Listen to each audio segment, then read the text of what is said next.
Hello, kamusta tayong lahat?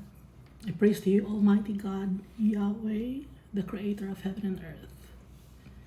For He is amazing, He is awesome, He is holy, He is just, He is merciful and meek.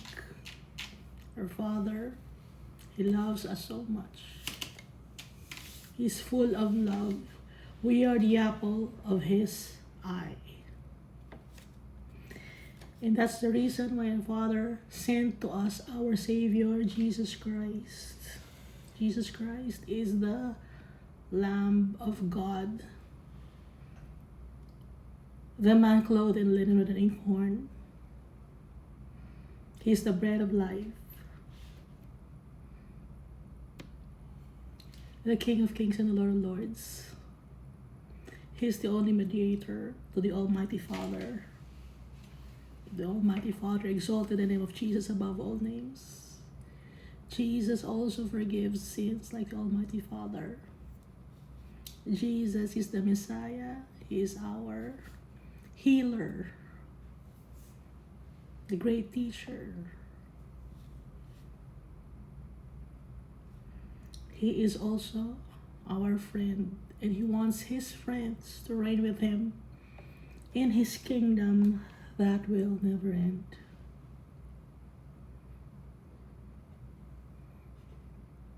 I thank the Holy Spirit for guiding us every day. He's reminding us of the goodness and graciousness of our Father and of the teachings of Jesus Christ, Yeshua. The blood of Jesus will never lose its power. It is potent. It is powerful. Jesus prayed to the Almighty Father to send to us the Holy Spirit so that when we call on the name of Jesus Christ, He will come to us. And we will use the name of our Jesus when we pray to our Father. Because Jesus Christ is the high priest, He's also the sin offering, the burnt offering, the grain offering. Ano ba? Sin offering, the drink offering. Si Jesus din.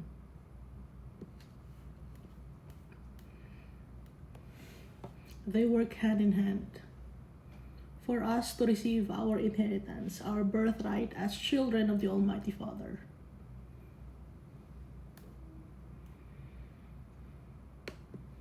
Our Father wants us to be with Him,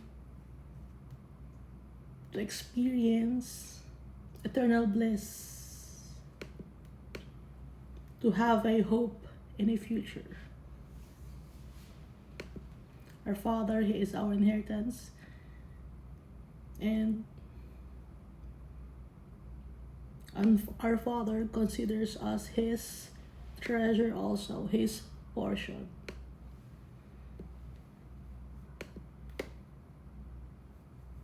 So, yun yung summary ng Bible. Kaya tayo ginawa ni Almighty Father para makabalik tayo sa Kanya, to reign with Jesus Christ. Kanya pinadala si Jesus Christ para linisin tayo sa ating mga kasalanan.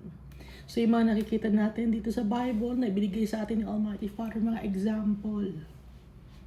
At kailan natin ma-receive ang ating reward?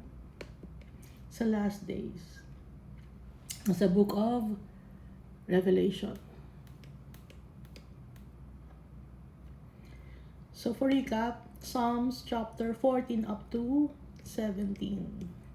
Dito sa Psalms chapter 14, yung mga foolish people who don't want to acknowledge the living God, they are foolish. Their hearts are wicked. They do abominable works. And they are not conscientious of their wickedness.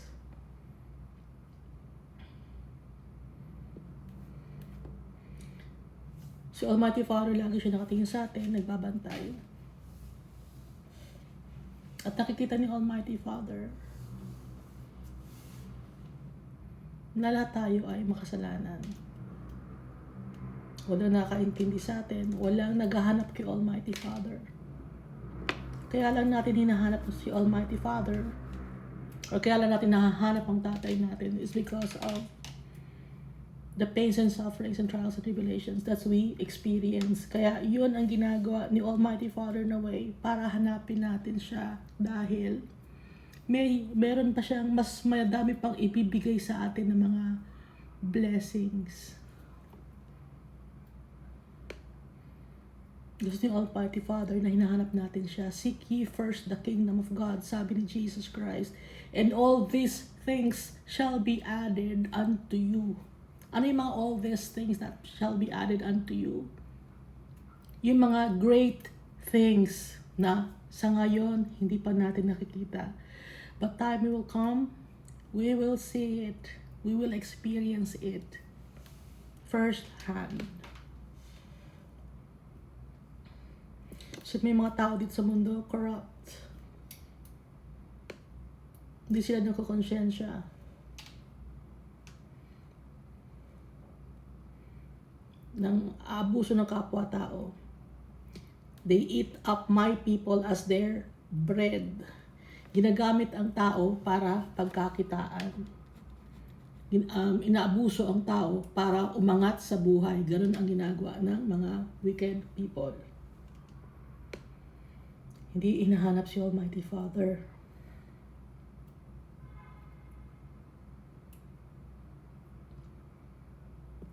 At yung mga arrogant people, minamaltrato yung mga vulnerable people naman. May mga tao na vulnerable people, pero meron pang mas vulnerable people pa sa mga taong vulnerable, yung mga low in spirit. Hindi lang financially ang poor, kundi spiritually poor, socially poor, mga nag-iisa sa buhay, mga orphans, widows, the strangers.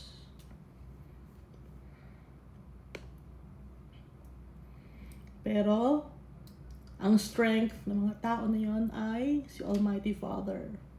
The Lord is his refuge.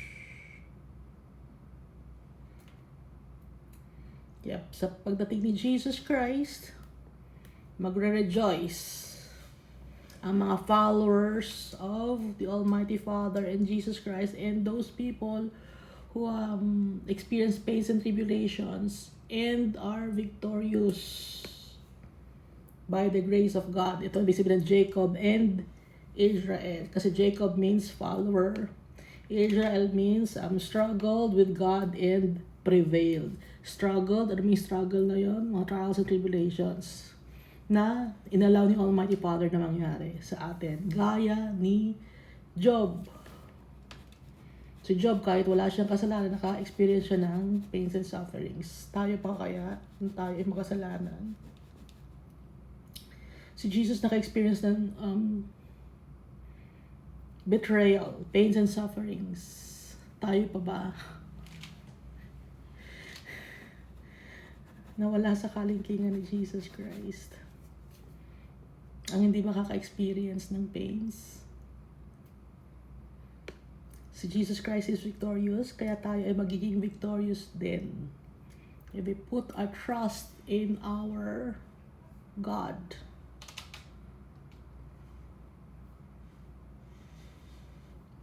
Sa Psalm chapter 50 naman,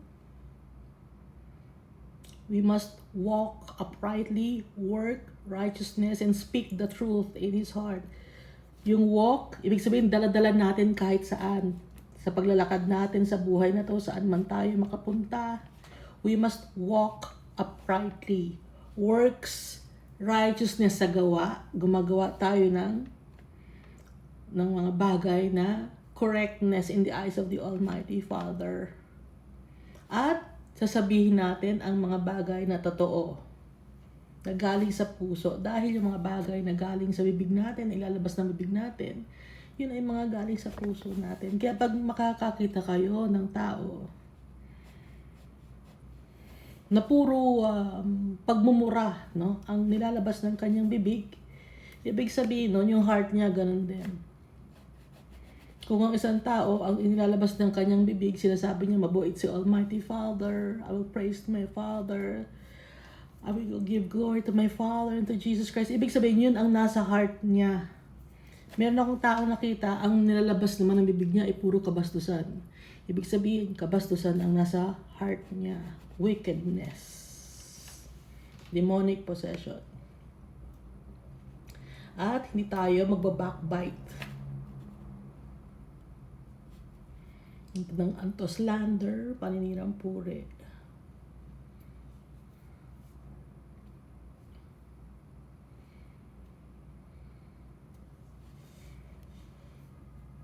Hindi tayo dapat gumawa ng mga masasama.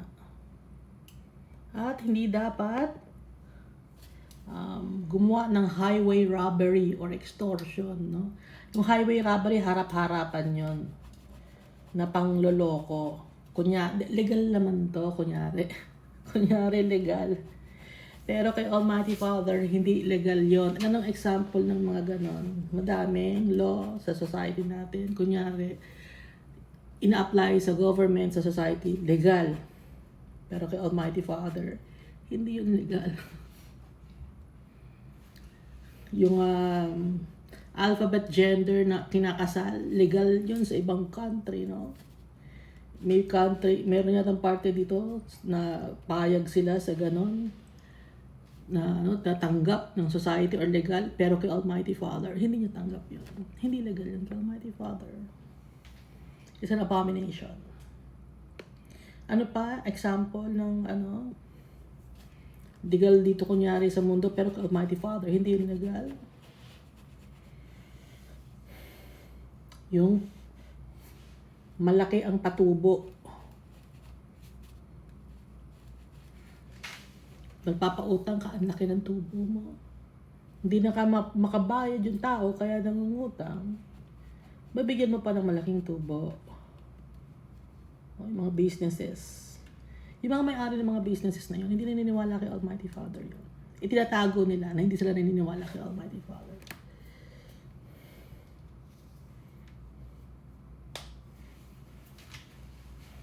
Hindi na pinagsasabi yun na sila ay wicked people.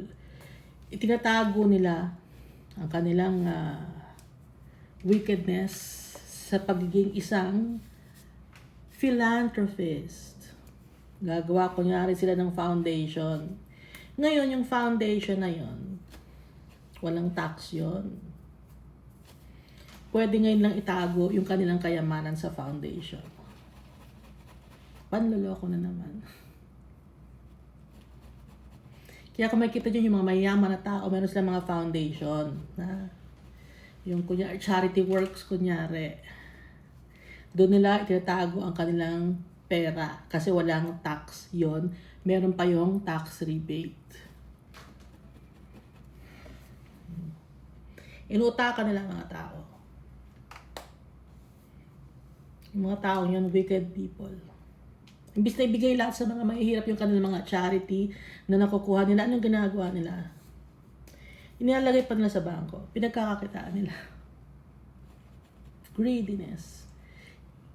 Na nagtatago, kunyari, sa magandang gawain. Alam ni Almighty Father lahat yun.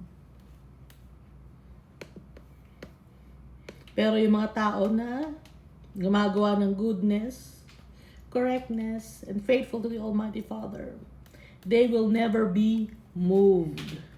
Kasi sila ay, ang foundation nila, ang pundasyon nila ay rock, hindi sand.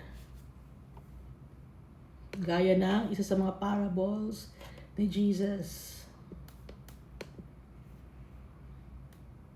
Sa Matthew chapter 7 verse 24 to 27. House founded on the rock. Ngayon dito naman sa Psalms chapter 16. We must put our trust in our Father. Because without our Father, we are nothing. We are but dust. Alikabok.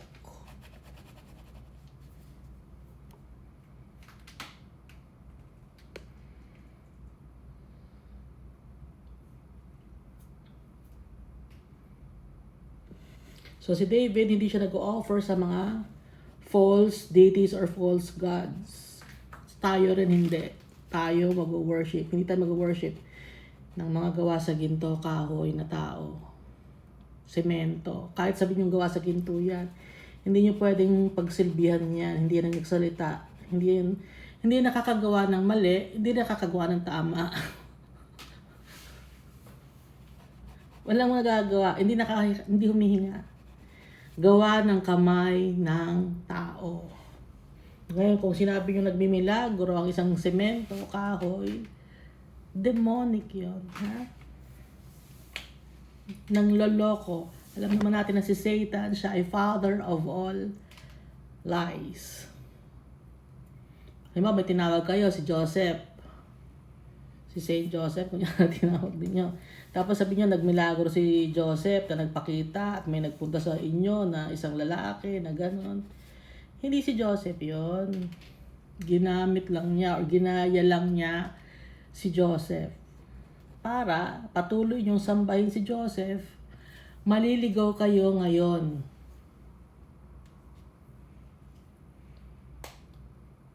Hindi, nagdadasal kayo kay Joseph, hindi kayo nagdadasal kay Almighty Father. Bakit nanghihinaan ba kayo sa power ni Almighty Father? Nanghihinaan ba kayo sa power ni Jesus? Kaya si Joseph ang nilalapitan ninyo. Ha? Bakit ganon? Hindi nyo naintindihan na powerful si Almighty Father. Si Joseph ang pinupuntirian ninyo.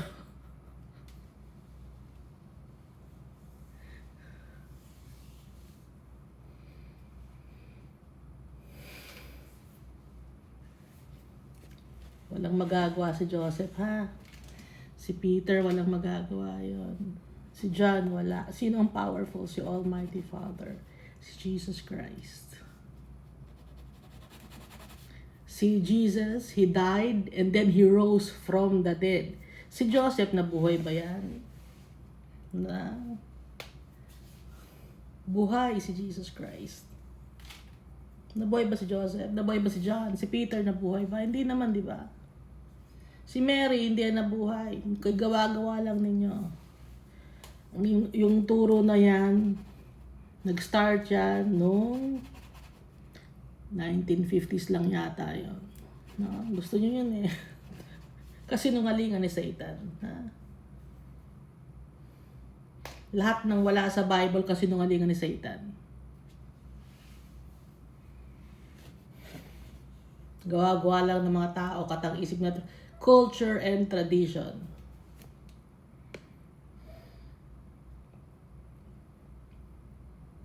Hindi yan nilutos ni Almighty Father. Kaya si David, tinatawag siyang the man after God's heart. Kasi nga, lagi niya sinasabi, mahal niya si Almighty Father. Gusto niyang paglingkuran si Almighty Father. Dapat tayo ganun din. We love you, Lord. We praise you on high. Ikaw ang pinaka-powerful Almighty Father. Kaya nga, mahal na mahal ni Almighty Father si David. Therefore, my heart is glad, and my glory rejoices. My flesh also will rest in hope. For you will not leave my soul in Sheol, nor will you allow your Holy One to see corruption. Ito naman, binapatungkulan. Si Jesus. So, si David, isa rin siyang prophet. Kasi prophecy ito. Itong verse 9 and 10. Ito yung si Jesus Christ. Masaya si David. Sabi niya, at ang my glory rejoices. My flesh also will rest in hope. For you will not leave my soul in Sheol, nor will you allow your Holy One, to see corruption. Si Jesus ito. Hindi na bulok. Si Joseph na bulok. Ha? Si Mary na bulok yung katawan. Si John na bulok. Si Peter na bulok. Kaya nga di ba meron kayong libingan ni Peter dyan na sinasamba ninyo?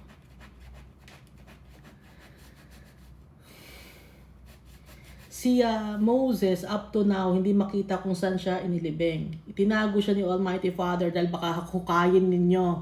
Mahilig kayong maghukay. Mahilig kayong maghukay ng mga tao na matay na.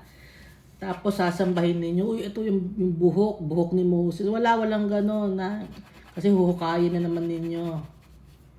Mahilig kayong maghukay.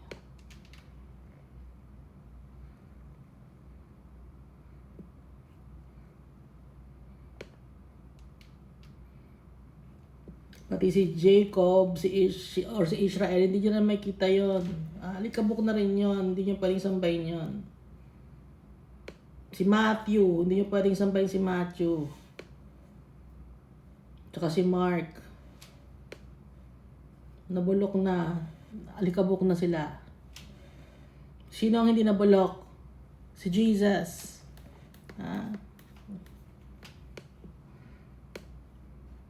Meron pa kayong ano ko lang, no? Meron kayong eskaparate. Eskaparate ba tawag? Na nakahiga ron si Jesus. Hindi naman si Jesus yung nakahiga ron, semento yung nakahiga ron. Si Jesus buhay siya. Bakit may taong nakahiga ron, sinasabi niya si Jesus yon? Ano? Bakit may taong nakahiga, sinasabi niyo si Jesus yon? Tapos pupunasan niyo ng panyo yung glass. Eskaparate, naka-display. Dumi-dumi na ng glass. Sabihin nyo si Jesus yun. Hindi yun si Jesus. Hindi nakahiga si Jesus. Buhay si Jesus. Ha? Wala na sa cross si Jesus. Kaya sino yung sinasamba nyo sa cross? Wala na sa cross si Jesus. Wala na sa libingan si Jesus. Buhay siya. He seated at the right hand of the Almighty God. Hindi nyo naiintindihan. Dahil sa cultural tradition ninyo na sinusunod ninyo, naligawan na kayo.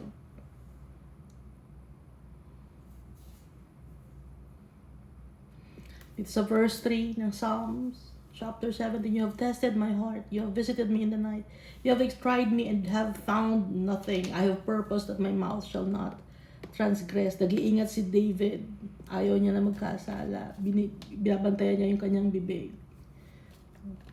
He was practicing self-control. At ayaw niyang gumawa ng mga pagkakamali. Concerning the works of men, by the word of your lips, I have kept away from the paths of the destroyer. Uphold my steps in your paths, that my footsteps may not slip. I-guide mo ako, Almighty Father, para hindi ako madulas or magkasala.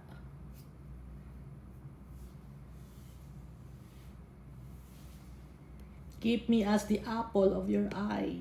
Tayo yon, mga anak ni Almighty Father. We are the apple of His eye. Hide me under the shadow of your wings.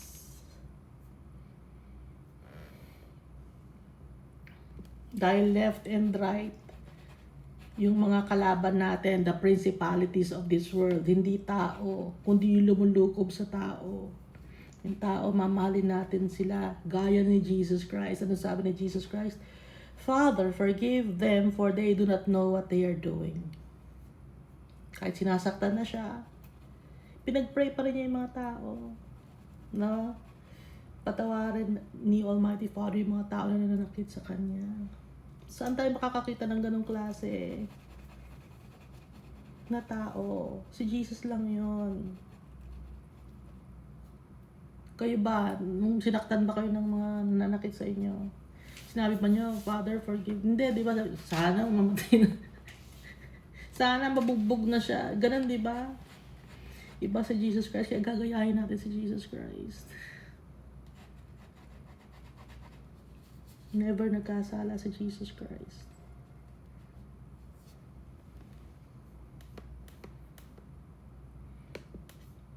Kaya as for me, I will see your face. In righteousness, I shall be satisfied when I awake in your likeness. Sa paggising ko, kamukha mo na ako. Kamukha na kita. Yun.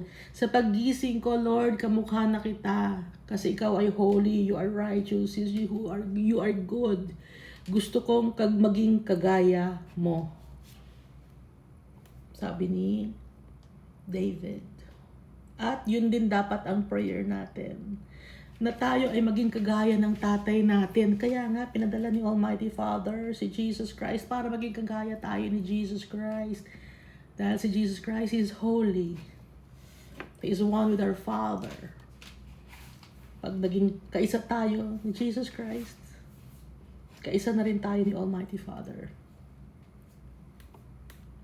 So, dito na tayo, no, Iska. Psalms chapter 18 and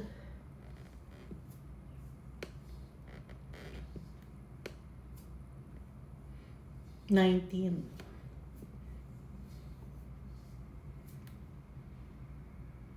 Ito yung kanta ginawa ni David. Yung lyrics.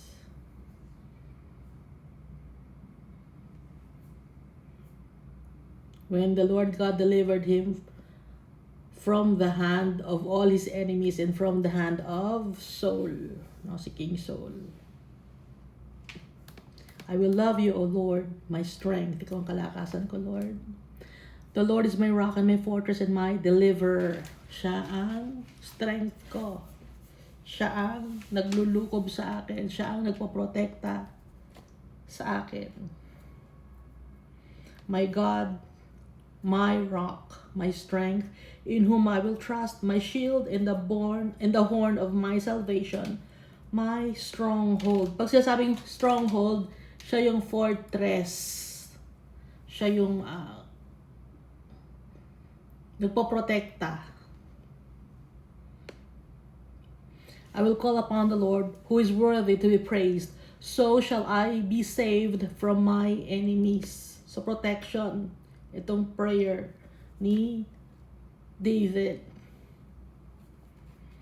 Songs of praise and worship and protection. No? The pangs of death surrounded me, and the floods of ungodliness made me afraid.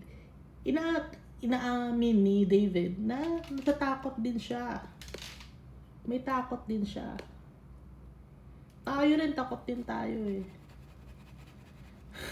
Sino ba hindi natatakot? Takot din tayo, no? Pero, kalakasan natin si Almighty Father. Si Jesus Christ. Kung si Jesus Christ nga, di ba sabi, Father, if it is possible, take this cup away from me. But, it's not my will, but your will be done. Sabi ni Jesus. So, si Jesus, mas akit yun, alam ni Jesus, yung mangyayari sa kanya. At mawawalay siya, mahihiwalay siya sa kanyang mga friends.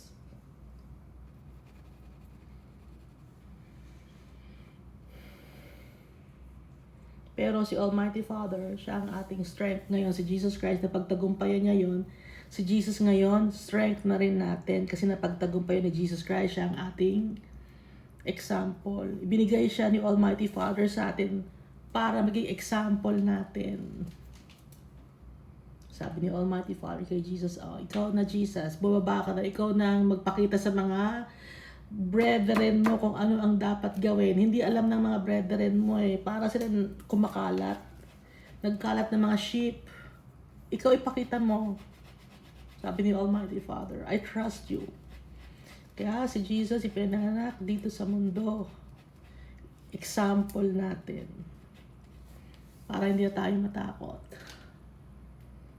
Para sundin natin ang tatay natin. Na para malaman natin na pwede naman pala na magmahal ng kapwa-tao kahit wicked yung mga tao. Pwede naman pala natin i-deny ang sarili natin. Pwede naman pala mangyari yun. Kasi ang tao lahat wicked, arrogant, ungodly. Pero pwede naman pala na sundin si Almighty Father kasi nagawa ni Jesus Christ. So magagawa rin natin by the strength of our Savior, Jesus Christ. Pwede naman pala.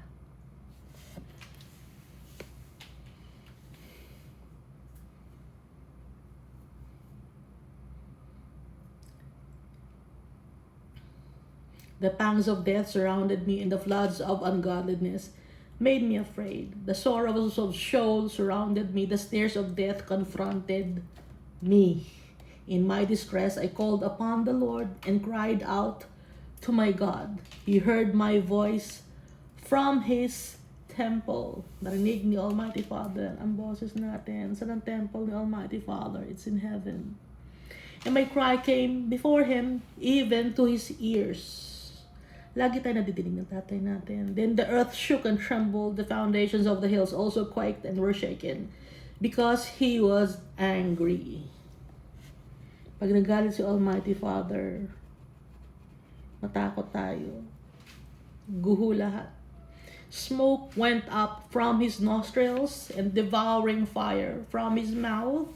Coals were kindled by it.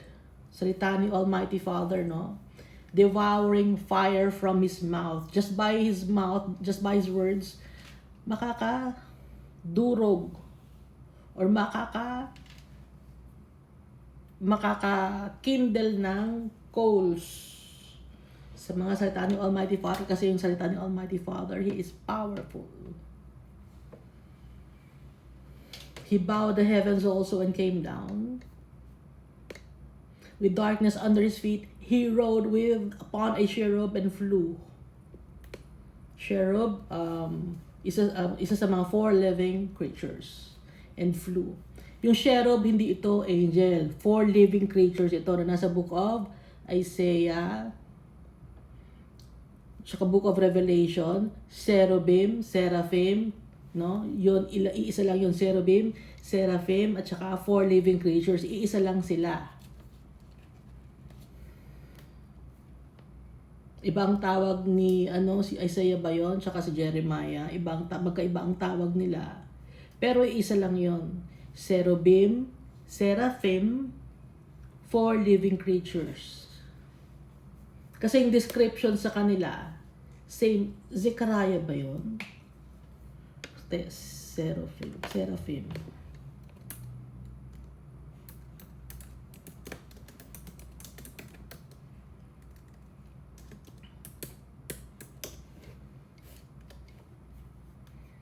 Ezekiel pala, lagi ko nakasasabing Zechariah, Ezekiel. Isaiah at saka sa Ezekiel, at saka sa book of Revelation, yung seraphim. Pati yung cherubim, Ezekiel din yon, no? Ito yung design na nasa Ark of the Covenant. And you shall make 2 cherubim of gold. So dito, and he rode upon a cherub and flew. He flew upon the wings of the wind. He made darkness His secret place. Ibig sabihin, hindi ni Almighty Father pinapaalam. Hindi ni Almighty Father pinapaalam yung kanyang gagawin sa mga wicked people. Hindi pinapaalam kung kailan. He made darkness His secret place. His canopy around Him was dark waters and thick clouds of the skies. From the brightness before Him, His thick clouds passed with hailstones and coals of fire. Malaking tipak na yelo at malaking tipak ng bato na may apoy. The Lord thundered from heaven, and the Most High uttered His voice, hailstones and coals of fire. He sent out His arrows and scattered the foe, lightnings in abundance, and He vanquished them. May kulog, may kidlat, may hailstones, may coals of fires, or bato na apoy. Then the channels of the sea were seen, and the foundations of the world were uncovered. Ibig sabihin, the channels of the sea were seen. Yung dagat kasi, di ba, pag nakita natin tubig lang siya. Pero nawala yung tubig. So, makikita natin channels. Drawing ko. Di ba, kunyari, dagat ito, dagat lang yan.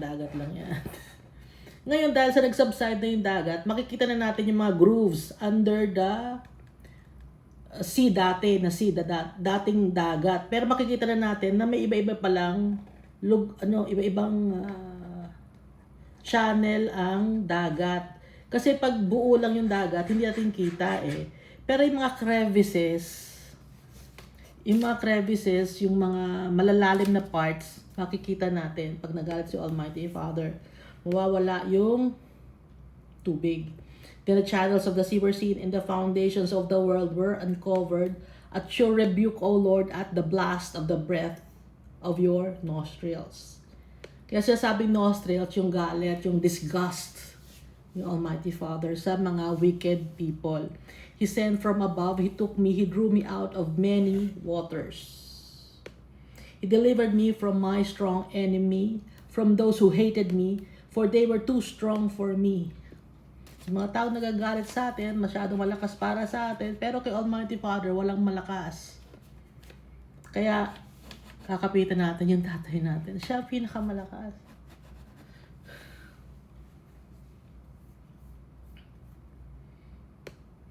Kung kasama natin ang tatay natin, who can be against us? If God is for us, who can be against us? So, ituloy natin, verse 18. They confronted me in the day of my calamity, but the Lord was my support.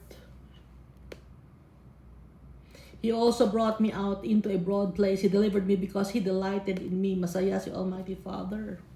Pag faithful tayo sa Kanya, pag sinusunod natin siya, He will also be faithful to us. The Lord rewarded me according to my righteousness, according to the cleanness of my hands. He has recompensed me. Kaya lagi natin i-check yung sarili natin. Lord, may kasalanan ba ako ngayon, Lord God? Kung may nagawa ako kasalanan, may nabalangkit ako na masama galing sa bibig ko, Almighty Father, patawarin mo ako. In the name of Jesus Christ. No? Dahil papatao din si Jesus na kasalanan ng tao. For I have kept the ways of the Lord and have not wickedly departed from my God. Huwag tayong lalayo sa tatay natin. Kasi pag lumayo tayo sa tatay natin, lagot na tayo.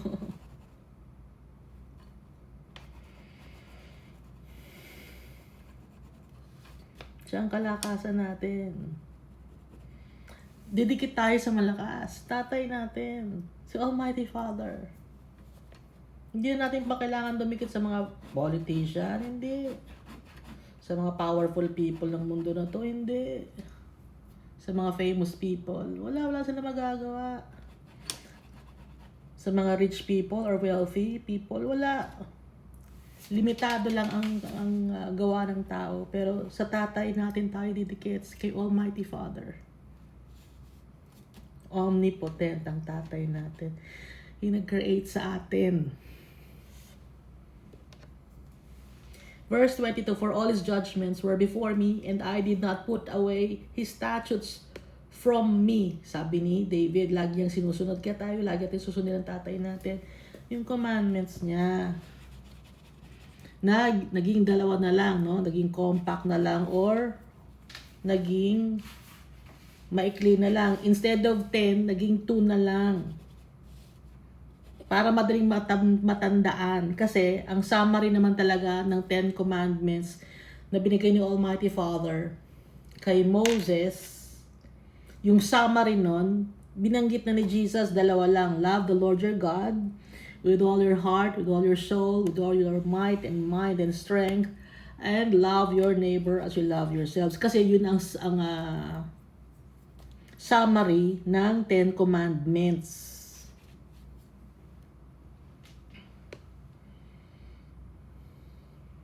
Kung mahal natin ang tatay natin, first and foremost, mamahalin na natin yung kapwa-tao natin, mamahalin na rin natin ang mga taong mahirap mahalin, susundin na natin ang tatay natin, hindi tayo magagawa ng mga graven images, hindi natin sasambahin yung mga taong namatay na, kasi alam natin magagalit sa atin yung tatay natin. Kung talagang mahalan natin ang tatay natin, susundin natin siya.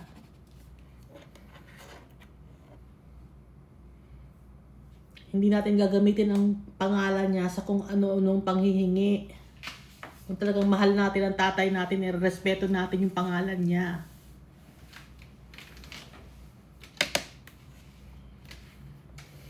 Therefore the Lord has recompensed me according to my righteousness, according to the cleanness of my hands in His sight. With the merciful you will show yourself merciful.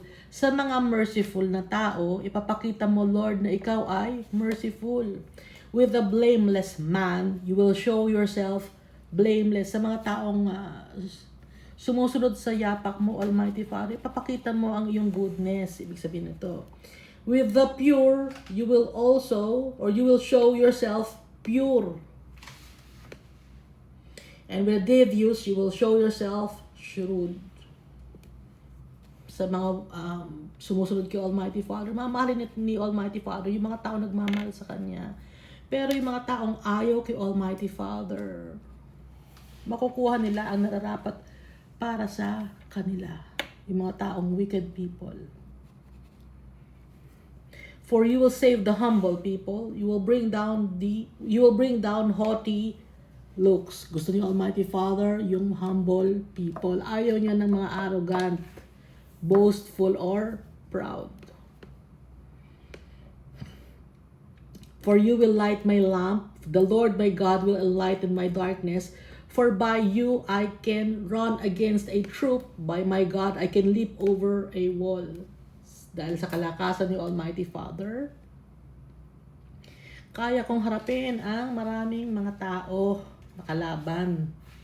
By my God, I can leap over a wall. Dahil sa kalakasan ni Almighty Father, pwede akong tumalon ng napakataas na talon. Talonin ng isang pader. As for God, His way is perfect. The word of the Lord is proven. He is a shield to all who trust in Him. Kung sino nagtitiwala kay Almighty Father, He is our shield. Pananggalang. Poprotektahan niya tayo, hindi niya tayo pababayaan. Dahil alam natin na tayo, alam na yung Almighty Father na tayo ay nagtitiwala sa Kanya. Ipapakita niya ni Almighty Father ngayon na dapat natin siyang talagang pagtiwalaan dahil ginagawa niya yung dapat para sa atin. Dahil ang tatay natin, He is trustworthy, faithful to us. For who is God except the Lord, and who is a rock except our God? It is God who arms me with strength and makes my way perfect. Without our Father, we are nothing. Ulitin ko. Pangit tayo pag wala ang tatay natin. Paano tayo mapapalapit sa tatay natin? Through Jesus Christ. Kasi, kung natandaan natin, sa book of Exodus and Leviticus, Numbers, Deuteronomy, paglalapit kay Almighty Father, yung mga tao, laging may burnt offering, grain offering, sin offering. Sino ang gumagawa nun? High priest, no? High priest ang gumagawa nun. Ngayon, example lang to, ha? Ano lang, para madaling maintindihan.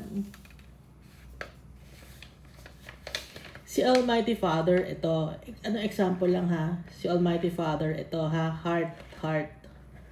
Si Almighty Father, kasi heart siya. Full of love si Almighty Father. Ngayon, ito tayo, may mga maliliit na hearts dito. May mga maliliit na hearts dyan. Ha?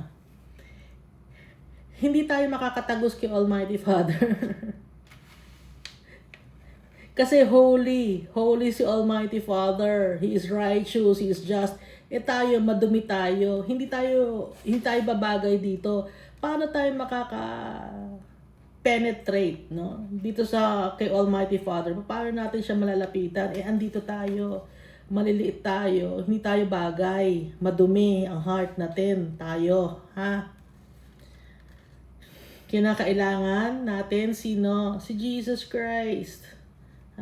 Si Jesus Christ ang kailangan natin. Holy si Jesus Christ. Kailangan natin si Jesus Christ. Kailangan dumaan tayo kay Jesus Christ. Para tayo makadaan sa tatay natin. Kasi pag wala si Jesus Christ, Hindi tayo matatanggap ng tatay natin kasi ito malinis. Nag-ibang kulay kaya ang gamitin ko.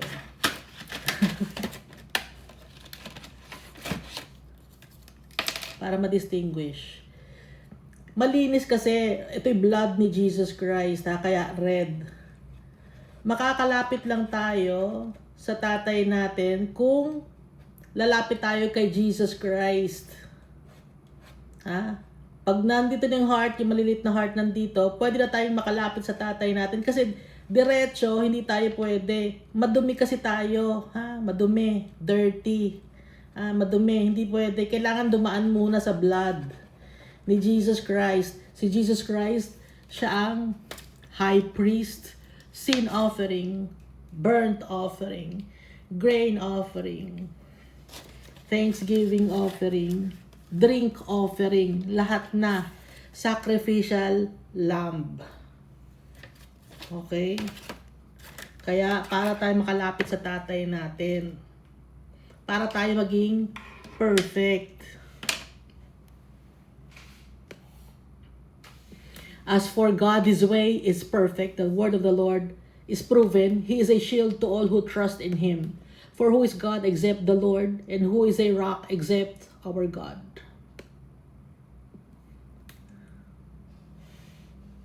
It is God who arms me with strength and makes my way perfect. He makes my feet like the feet of deer and sets me on high places. Pag sinasabing feet of deer, magaan yung paa, no? Di ba yung deer mabilis tumakbo? Pag sinasabing feet of deer, and sets me on high places. He teaches my hands to make war so that my arms can bend a bow of bronze. Ano yung makes war? Make war. He teaches my hand. Sino ang kalaban ulit natin? Baka kasi ang kalabanan nyo tao. Hindi tao ang kakalabanin natin. Inuulit-ulit ko kasi may mga tao dyan nakala nilang kalaban nila tao. Hindi ang tao ang kalaban natin. Ang principalities of this world. Yung mga wickedness of this world na mga hindi nakikita. Yung mga yon ang lumulukob sa mga tao na madumi ang heart. So, hindi yung mga tao na madumi ang heart ang kalaban natin, kundi ang kalaban natin, yung mga lumulukob sa kanila. Demonic forces.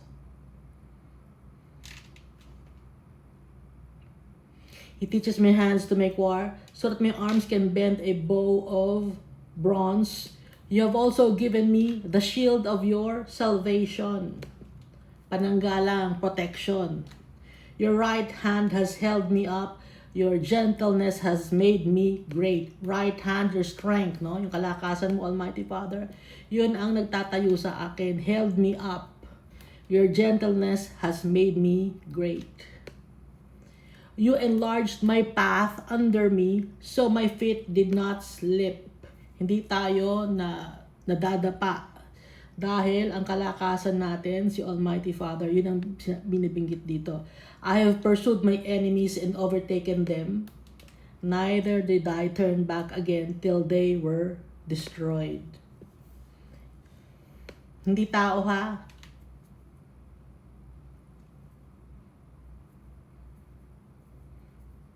Sometimes ang kalaban natin sarili natin.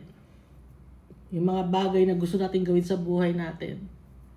Na may ibang plano si Almighty Father na mas greater than the plans that we have.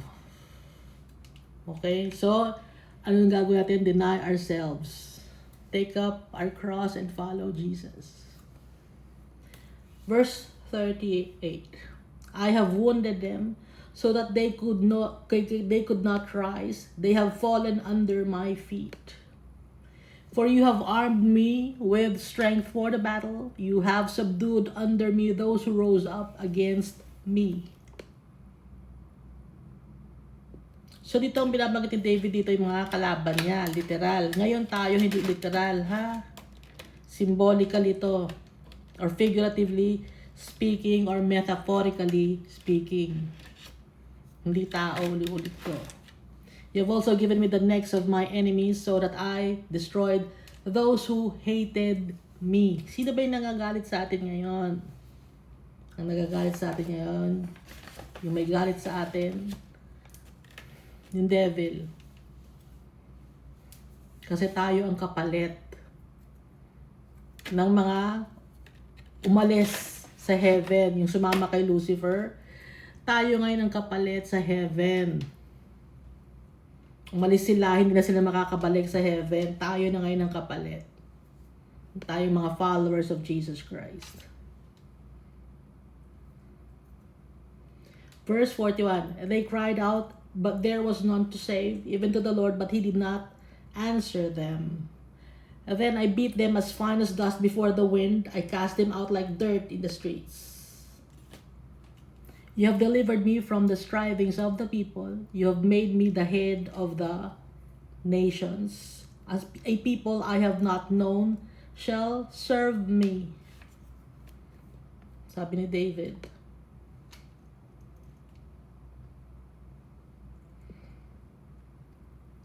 Sa pagpapakumbaba ni David, itinaas siya ni Almighty Father.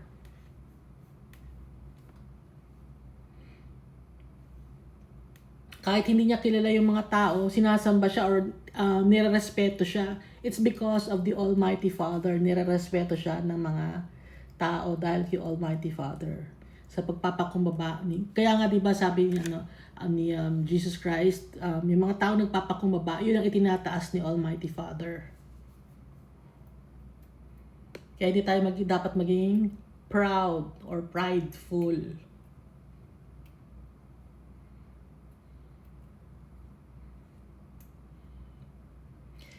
As soon as they hear of me, they obey me. The foreigners submit to me.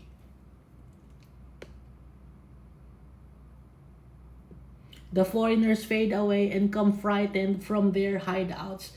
The Lord lives. Blessed be my rock. Let the God of my salvation be exalted. Buhay si Almighty Father. Siya ang ating sure foundation. Rock.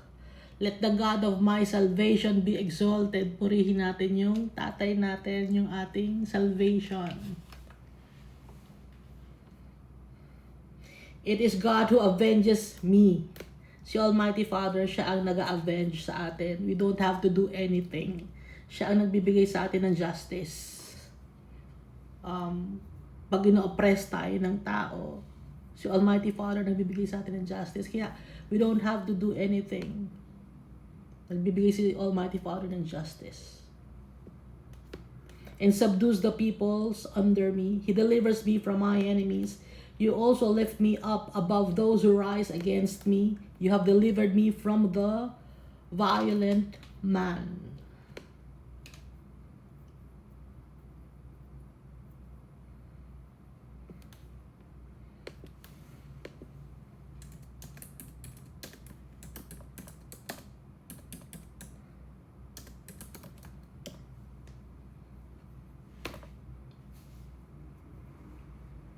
Dito sa Romans chapter 12 verse 19, Beloved, do not avenge yourselves, but rather give place to wrath, for it is written, Vengeance is mine, I will repay, says the Lord. So kung may nangaapi sa atin, may nangaaway sa atin, wala tayong dapat gawin. Hindi tayo maaaway. Dahil si Almighty Father tagapagtanggol natin. He will repay. He will avenge for us. Dahil ang vengeance na kay Almighty Father, wala sa kamay natin.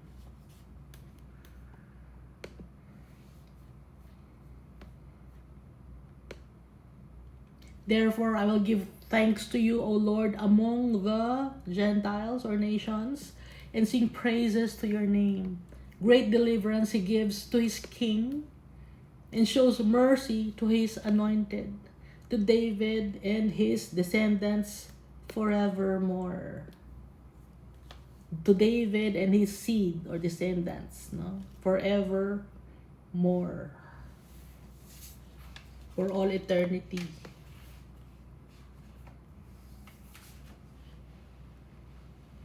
Dahil si Almighty Father, kinaawaan niya tayo. Pag nagpapakumbaba tayo sa Kanya, naawa si Almighty Father sa atin. Pero pag nagyayabang tayo sa tatay natin, hindi siya naawa. Kaya mo naman pala, di ba? Sige nga, ikaw nga ang gumawa. Mayabang ka pala eh. Kaya mong gawin? O sige, ikaw na ang gumawa, kaya mo pala eh. Pero kaya dapat magpapakababa tayo sa, Lord, hindi ko talaga kaya, Lord. Dahil pag ako ang gumawa, Lord, mali ang dispalinghado, Lord, ang ang trabaho ko, hindi maayos. Kaya, Lord, I give it to you, Lord God. Ganon. Kasi tayo, ang yabang natin, akala natin, alam na natin ang lahat. Psalms chapter 19. The heavens declare the glory of God, and the firmament shows His handiwork. Firmament. Check nyo ang meaning ng firmament. Kaya ang babasahin natin at ang paniniwalaan natin ang Bible. Stable ang Bible. Hindi siya inconsistent. From the book of Genesis up to the book of Revelation, consistent siya. Firmament. Ha? Ito yung mundo natin. And the firmament, no? Ang mundo natin may firmament. Hindi tayo makakalabas dito ng buhay.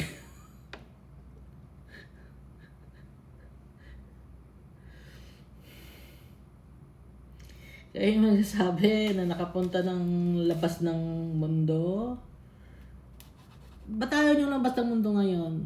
Sige nga, labas nga kayo.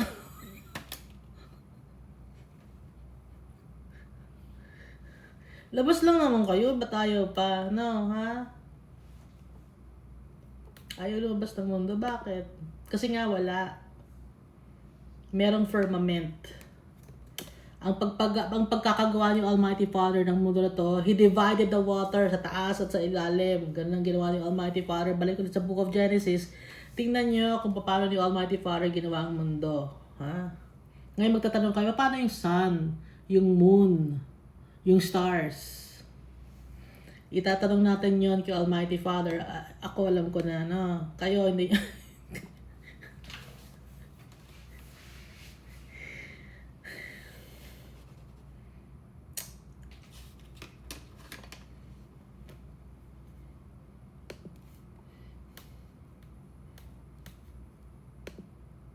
Yung firmament, ito ay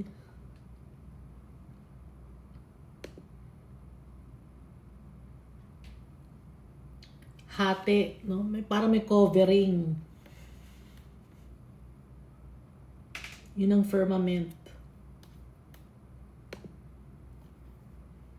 Expanse of heaven shows His handiwork, yung gawa ni Almighty Father. Bakit tanong nyo, asan yung actors doon? Asan yung Pleiades doon? Bakit may Pleiades? Merong Pleiades. Alam ko na rin kung ano yun. Itanong nyo na lang natin kay Almighty Father, kayo nang mag-research or kayo nang itanong nyo kay Almighty Father kung ano yun.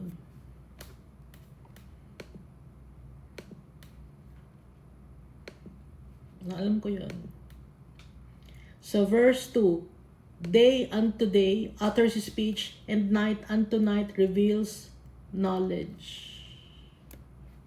Si Almighty Father, nag-reveal siya ng knowledge. Day unto day utters speech, and night unto night reveals knowledge. There is no speech nor language where their voice is not heard.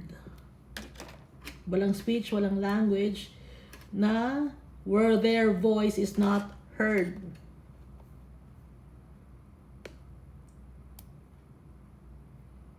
Ibig sabihin, nadidinig ang boses ni Almighty Father.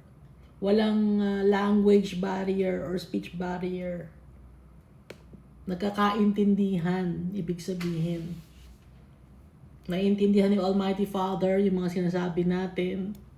Kahit iba-iba yung language ng mga tao or may mga dialect pa yung iba, no?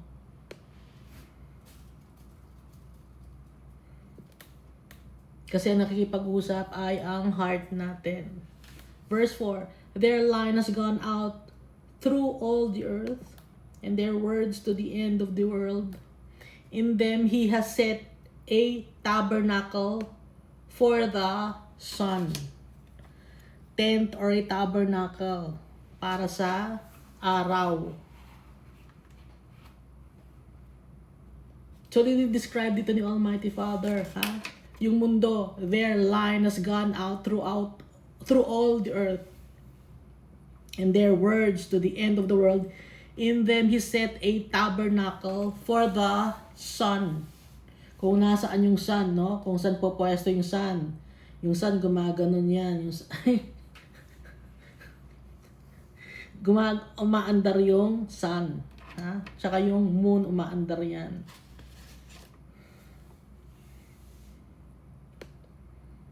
Which is like a bridegroom coming out of his chamber and rejoices like a strong man to run its race. Oh, ayan na.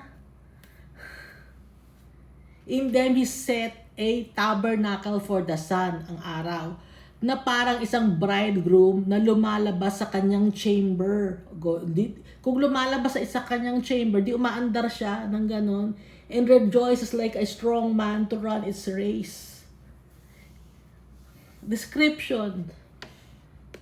Hindi nyo nakikita? Description ng sun na para siyang bridegroom dahil maliwanag na maliwanag coming out of his chamber. Maandar ng ganon.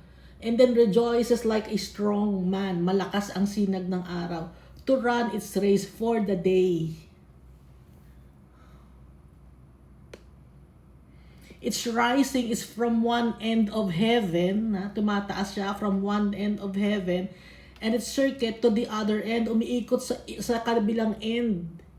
Ha? Yung sun yung umaandar, nakalagay dito.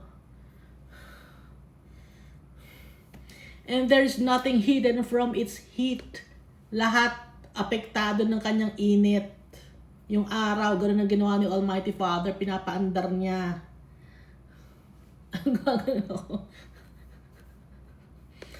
Ayan, oh, hindi nyo nakikita. Akala yan, nag-invento eh. Ayan na nga, nakalagay nga sa Bible. Sino ba ang kakausap ko sarili ko? In them he has set a tabernacle for the sun, lalagyan ng sun, which is like a bridegroom coming out of his chamber, palabas. Ibig sabihin, lalakad siya, no? Umaandar siya, and rejoices like a strong man to run its race. Run, tumatakbo pa nga eh, oh. Its risings from one end of heaven and its circuit to the other end, and there is nothing hidden from its heat. Walang sinasabi sa Bible na umiikot ang earth. Ang sinasabi, yung sun ang umaandar.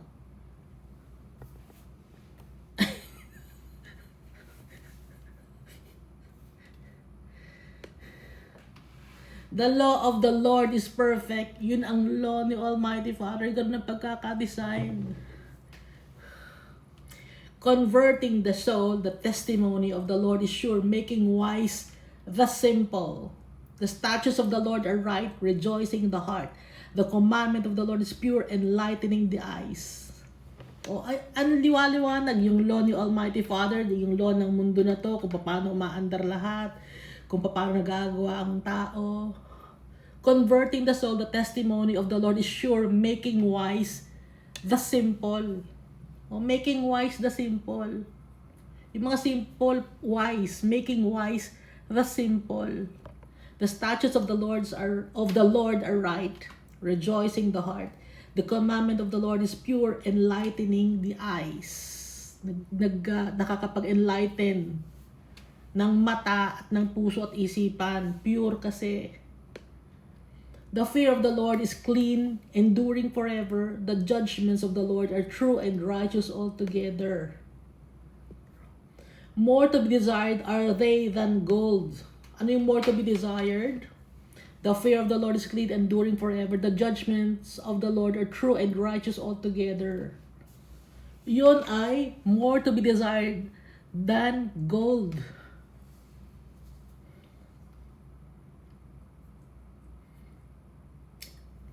Hindi pera. ang takot kay Almighty Father. The fear of the Lord is clean, enduring forever. The judgments of the Lord are true and righteous altogether. More to be desired are they than gold. Mas yun ang pinagpapahalagahan kaysa sa ginto. Ha? The fear of the Lord. Naintindihan ba? Mas yun ang pinagpapahalagaan, hindi ang pera. Dito sa mundo kasi, yung mga religious leader ninyo, pera-pera na naman, hihingi.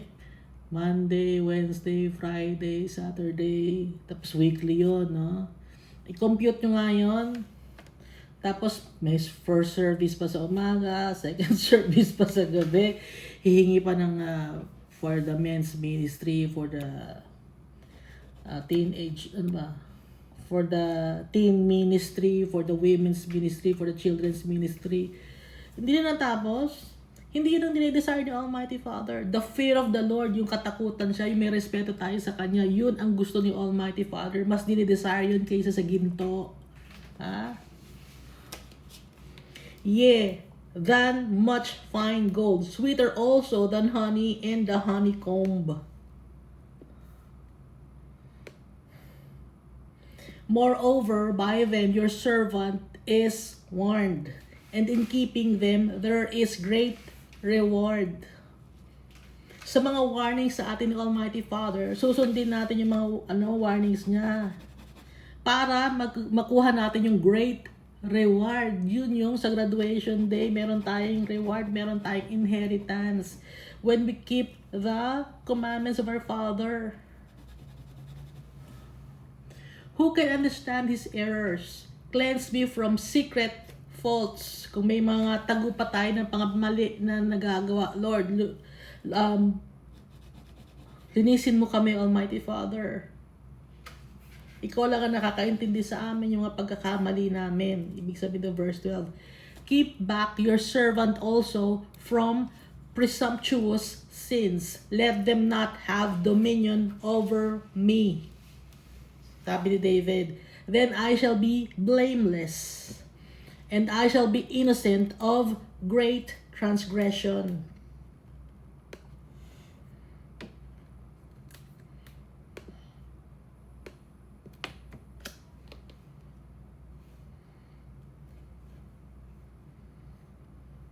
Yung presumptuous sins, arrogance, bold, audacious,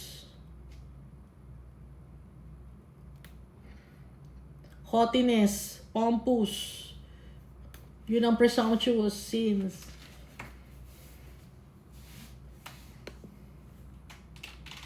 Na wag akong yumabang, no? Wag mo akong hayaang maging mayabang, Almighty Father.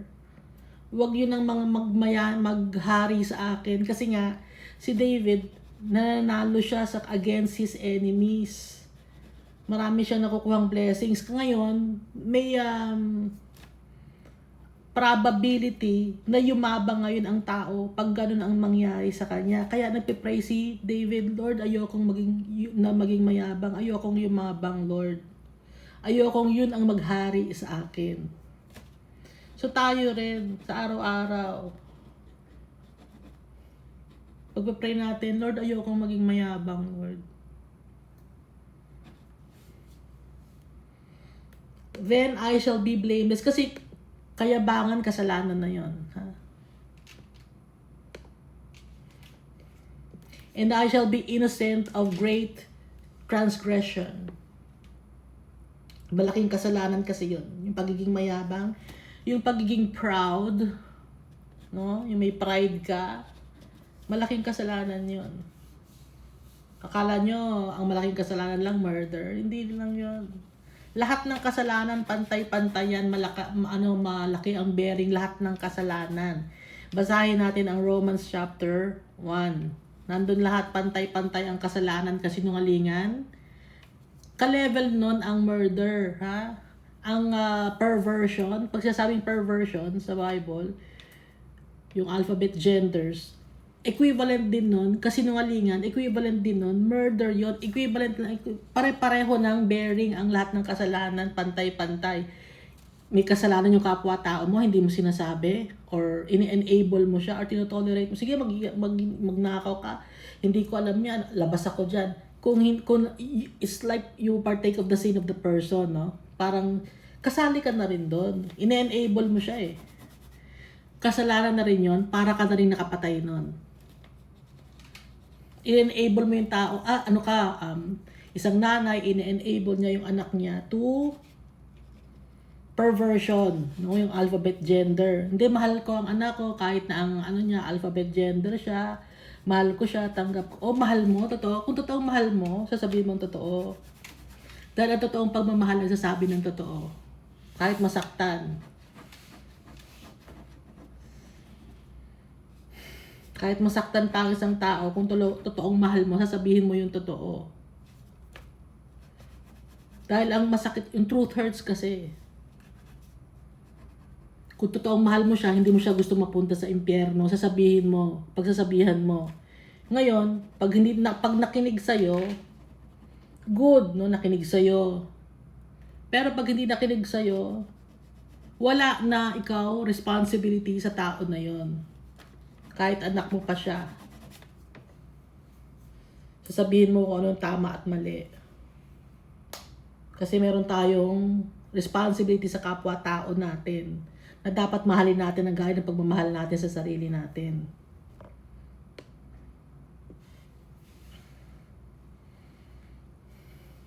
Baka sabihin niyo, hindi masasaktan yung anak ko pag sinabi kong gano'n eh.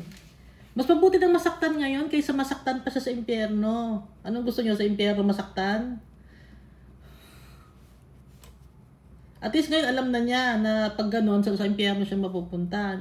Hindi na siya mag-expect. Hindi na siya mag-expect, no? Alam na niya na yun ang kapupuntahan niya.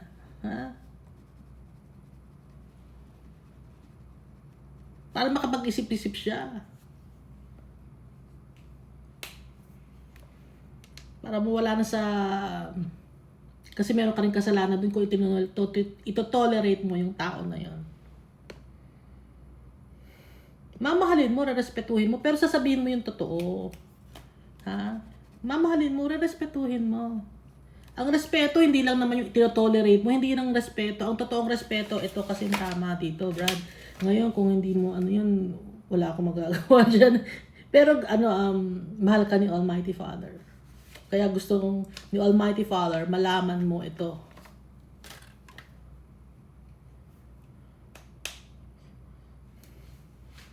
Last verse of Psalm chapter 19. Let the words of my mouth and the meditation of my heart be acceptable in your sight. O Lord, my strength and my Redeemer, my rock and my Redeemer.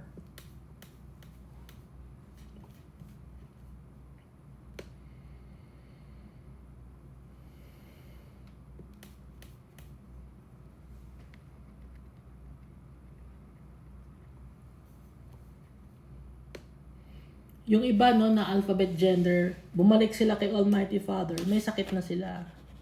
So, ang nangyari doon ay, yung sakit na yon ang naging way para makabalik kay Almighty Father. Kung ang katawang lupa ng tao masisira, no, na talaga namang masisira ang lahat ng katawang tao ng tao. Lahat ng tao, masisira yung katawan natin. Pero yung soul naman natin, yung pinaka-importante, mapupunta kay Almighty Father yun. Yun ang pinaka-importante, yung kaluluwa natin, makauwi kay Almighty Father. So yung tao, na alphabet gender siya, nagkasakit siya, okay? Tapos, yun ang naging way para bumalik siya kay Almighty Father. Blessing in disguise yun. Para yung pinaka-importante, yung kaluluwa niya, kung masira man yung katawan niya dito sa mundo, yung kaluluwa naman niya, makakabalik kay Almighty Father. No, naiintindihan natin, hindi ka sa magsalita.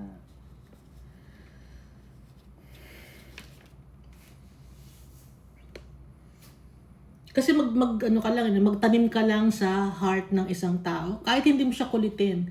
Ito ang sabi ni Almighty Father. Ganito ang sabi ni Almighty. Kung magalit man yung tao na yon o hindi, kaya mo siya sinabihan dahil mahal mo siya. Meron kang malasakit sa kanya. Ngayon, kung hindi mo sasabihan, inaalaw mo siya na makapunta siya sa impyerno.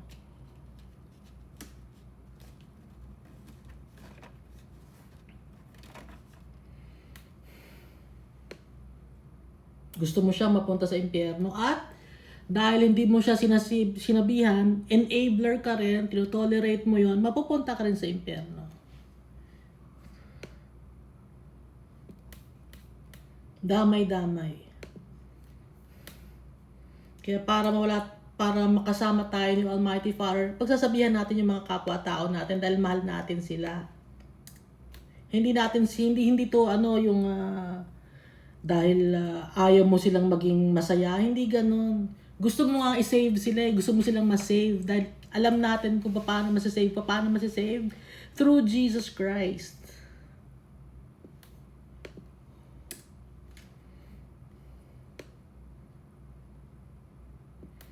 Dahil mahal natin ang kapwa-tao natin. Alam naman nila yun eh. Alam naman ng alphabet gender yun eh. Nagbubulag-bulagan lang sila. Kasi binubulag sila ni Satan. So test din para sa mga tao yun. Sa mga nanay, sa mga tatay. Test din.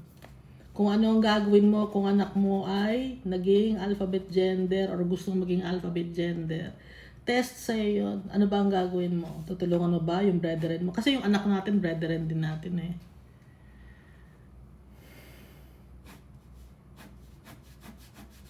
Ginamit lang tayo ni Almighty Father para may panganak yung tao na yon, para yung kaluluwa niya maging tao, dadanas ang trials and tribulations, tapos babalik kay Almighty Father. So lahat tayo, lola mo man, lolo mo man, tsahin mo man, brethren tayong lahat. Iba-iba lang yung timeline kung kailan tayo ipinanganak. At yung way kung paano tayo na ipanganak dito sa mundo na to, kung saan tayo, sino ang naging ginamit ni Almighty Father na tao para tayo ay maging tao. At saka walang reincarnation.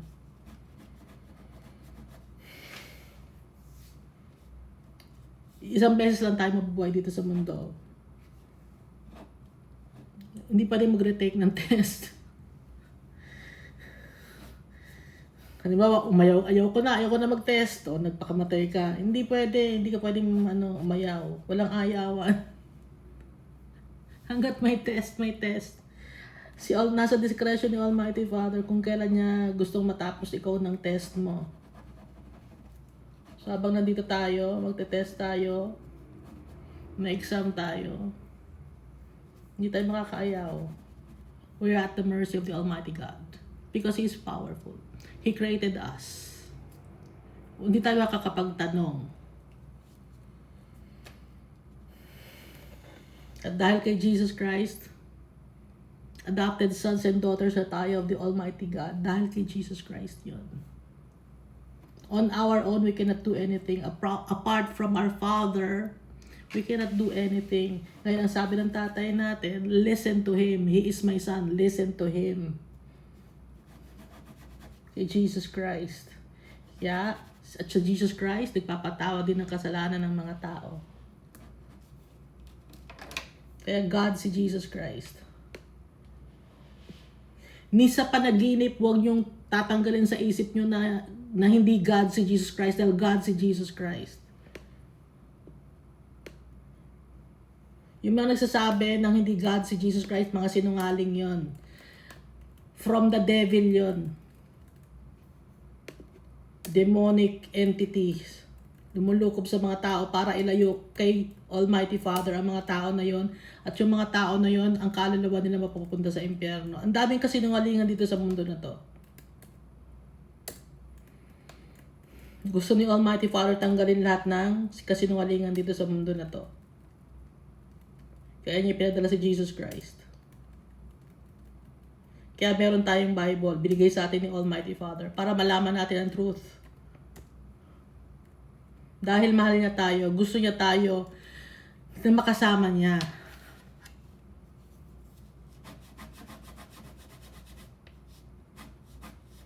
Gusto ni Almighty Father i-share sa atin yung kanyang gloriousness, awesomeness, for all eternity. Thank you, and God loves us all so much.